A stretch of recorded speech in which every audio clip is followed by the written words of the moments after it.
आज मैं शेयर करने जा रही हूँ 2 ऐसी चिकन की रेसिपीज़ जो कि आप किसी इवनिंग पार्टी में या स्नैक्स के तौर पे भी बना सकते हैं।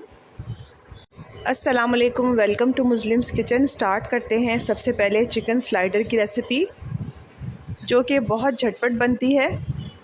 सबसे पहले बनाएंगे चिकन स्लाइडर्स की फिलिंग। इसके लिए एक पैन के अंदर मैंने सबसे पहले 1 टेबलस्पून बटर डाला है। एक मीडियम साइज़ की प्याज चॉप करके डाल दी है। प्याज को थोड़ा सा सौते करेंगे। 2 टेबलस्पून ग्रीन प्याज ऐड कर दूंगी। थोड़ी सी इसमें ग्रीन चिली भी ऐड कर देंगे। तीनों चीज़ों को थोड़ा सा सॉफ्ट कर लेंगे। इसके बाद मैं इसमें एक टमाटर ऐड कर दूंगी जिसके मैंने बीज जो थे निकाल लिए थे। टमाटर के बाद 1.5 टेबलस्पून इसमें सोया सॉस ऐड कर देंगे। हाफ़ कप शिमला मिर्च डाल दूंगी। वेजिटेबल्स को हमने यहाँ पर ज़्यादा नहीं पकाना, थोड़ा सा क्रंची रखना है। इसके बाद मैं half tea spoon black pepper add कर दूँगी। हाफ़ टी स्पून इसमें चिली फ्लेक्स डाल देंगे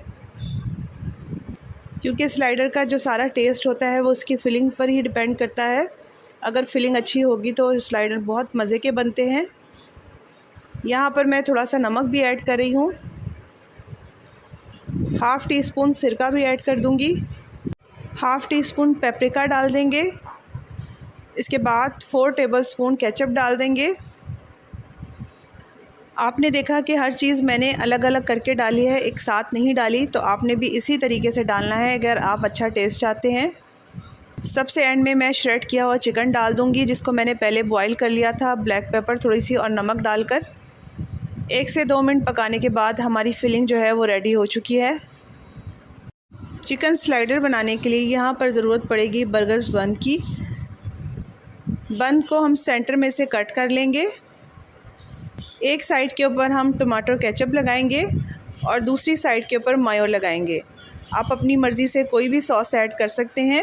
क्योंकि हम इवनिंग स्नैक्स बना रहे हैं तो ये चीज़ें हर वक्त घर में अवेलेबल होती हैं, तो बस हमने केचप लगाना है और मायो लगाना है। इसके बाद मैं इसके ऊपर फिलिंग रख दूँगी। सारे बंस को इसी तरीके से रेडी कर लेंगे। यहाँ पर मैंने एक पैन लिया है जिसके अंदर बटर पेपर लगाया हुआ है। स्लाइडर्स को इसके अंदर रखेंगे। ऊपर से चीज़ को ग्रेट करके इस पर डाल देंगे। इसके बाद बन का दूसरा पार्ट भी इस पर रख देंगे। यहाँ पर मैंने बटर के अंदर थोड़े से मिक्स हर्ब डाले हुए थे। अगर मिक्स हर्ब ना हो तो आप धनिया भी डाल सकते हैं। ब्रश की मदद से बंस के ऊपर लगा दूँगी और इसको कवर करके पहले से प्री हीट तवे के ऊपर रख देंगे। फ्लेम को हम लो ही रखेंगे। 5 से 6 मिनट के लिए इसको कुक करेंगे। इस तरह सारा चीज़ जो है वो मेल्ट हो जाएगा और बन भी बहुत अच्छे हमारे रेडी हो जाएंगे। अगर आपके पास ओवन है तो आप लोग ओवन में भी इसको बेक कर सकते हैं। और इस तरह से बहुत ही जूसी और यमी चिकन स्लाइडर रेडी हो चुके हैं जो कि बर्गर से कहीं ज़्यादा बेहतर हैं। तो आप लोग ज़रूर ट्राई कीजिएगा मेरी रेसिपी को। अगर वीडियो पसंद आए तो चैनल को सब्सक्राइब कीजिए। Thank you for watching.